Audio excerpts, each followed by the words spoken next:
Hey people, what's up? So tonight we're going to be talking about, is it supposed to be this fucking difficult? Now, as you can see, we've got some new scenery tonight, not in my office as I normally would be because I've actually just been to the cinema.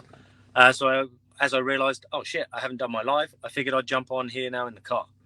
So, difficulty. Now, of course, when it comes to trying to improve anything in our lives, there is likely to be some level of difficulty or challenge.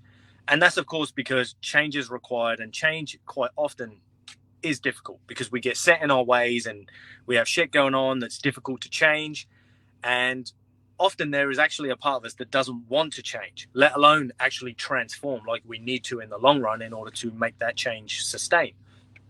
But with this idea of change and it being so difficult and often feeling so stressful, I want you to consider that perhaps the difficulty is necessary. Now, it's not enjoyable necessarily, and it's not necessarily something we go out looking for, or at least we shouldn't. Sometimes we do because of the virtue in the struggle, but that's another story for a different video. But we don't necessarily go out looking for the difficulty or trying to deliberately make life hard. But trying to improve our lives, whether in body, being, balance, or business, it's often a challenge, you know. And it's not only the fact that we struggle to change for ourselves because we're set in our ways. Often the people around us are set in their ways in relation to us as well. So they will often subconsciously hold us back, hinder us, and prevent us being able to move forward. Then we have our environment. If our environment isn't set up in a way to support the changes that we're trying to make, again, we end up with the same problem. There's this desire to change, but an inability to do it because the environment doesn't support the desire.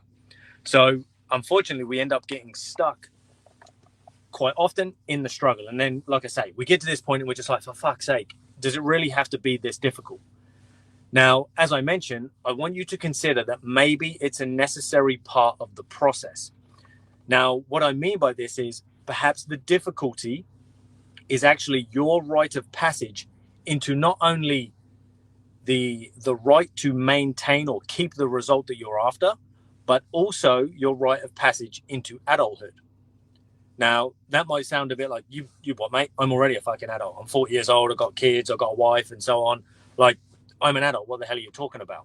Now, I'm not talking about necessarily in your chronological age, but in terms of your being, how you're showing up, how you act on a daily basis. Now, if you think about it, many of us, we get stuck and we're trying to reach our goals and so on. And then I come along and I go, oh, well, maybe part of the difficulty is your rite of passage into adulthood. And you're like, you what?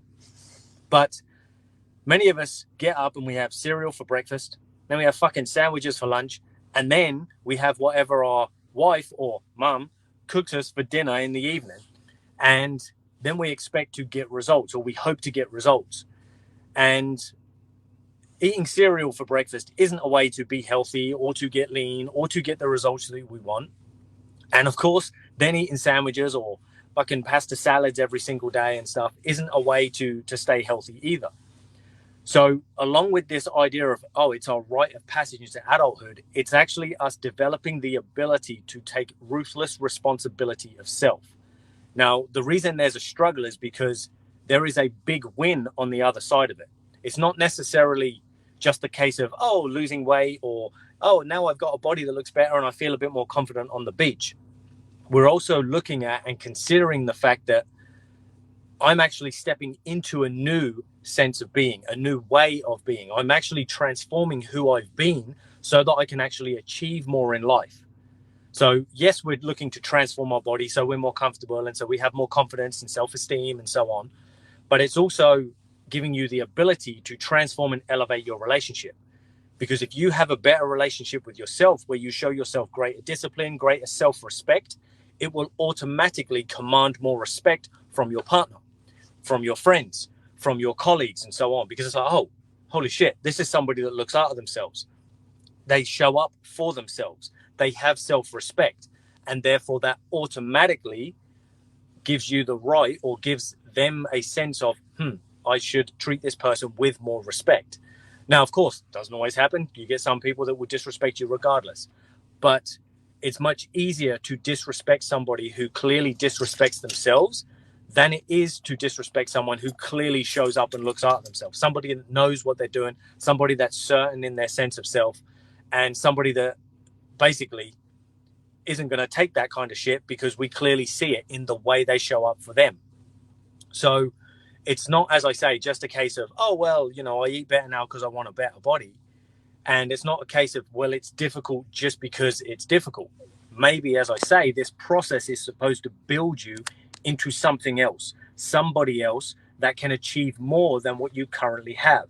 We don't just want a body because we want to look good. Of course, that's a great aspect, but it's because we want more from life. And we understand at a base level that if we are falling apart, it's going to be much harder for us to hold down decent relationships. It's going to be much harder for us to show up in our business or our profession at a high level and to operate daily at the highest level possible so that we can accelerate and elevate the game of business and making money, keeping money, growing money, and so on.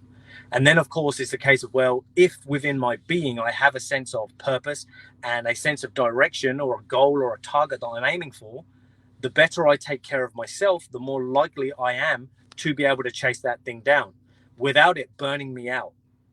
Because that's the catch that many of us have. It's like we get set on these ideas and all these different things outside of us that we want to do and we want to achieve and we want to be successful with.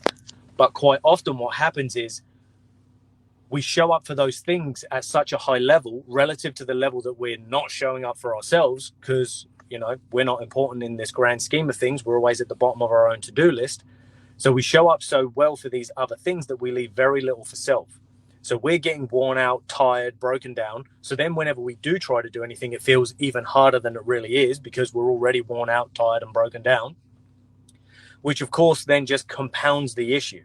So we need to learn how to take at least some of that back to give to us.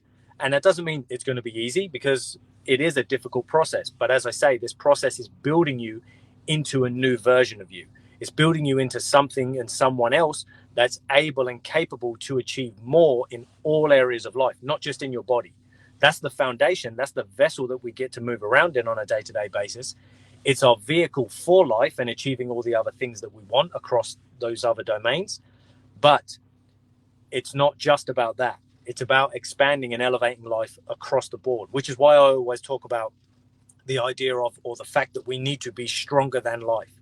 Because many of us are actually struggling to achieve the things that we want in our body because the rest of our life is getting in the way. The rest of our life is kicking our ass and leaving very little energy, very little capacity, very little will or desire to show up and do anything for us, even though we know that that's what we need to do. It's like, oh shit, I know I need to do this thing, but I'm fucking exhausted. I'm so tired and I'm so fed up of the obligation of having to do more and to do this and to show up and to eat better and to move and exercise and all these different things. We get so pissed off with the obligation that, again, it makes it feel even more challenging, which is why at some point we have to actually go, you know what? Maybe it's time to simplify this game. Maybe it's time to simplify in order to multiply, because making it so complex and so difficult isn't actually moving me forward. So if we can simplify the steps that we need to take, it makes it much easier to stick to them. It doesn't make it easy, just makes it easier. Because if it's a simple action, that means we can take it without it hopefully cascading and causing problems and disruption in other areas of life. It won't bleed over and then cause issues elsewhere. So that's what I'll leave you guys with tonight. If you want to kind of get clear on some ways that you can simplify this game for yourself, some ways that you can take the complexity, simplify it, and make it easy for you to implement, just send me a DM. We'll get together. We'll have a quick call. And essentially what we'll do is we will build out a 4-step plan for you based on the exact 4-step plan that I use myself and this plan I use with my clients. We will build out a 4-step plan for you to get yourself out of pain, burn the belly fat, and of course to increase your strength and your power so that you can show up better across each domain of life. Any questions on this one, people? Drop them in the comments below. And if not, as always, I look forward to seeing you all in my next video. Take it easy.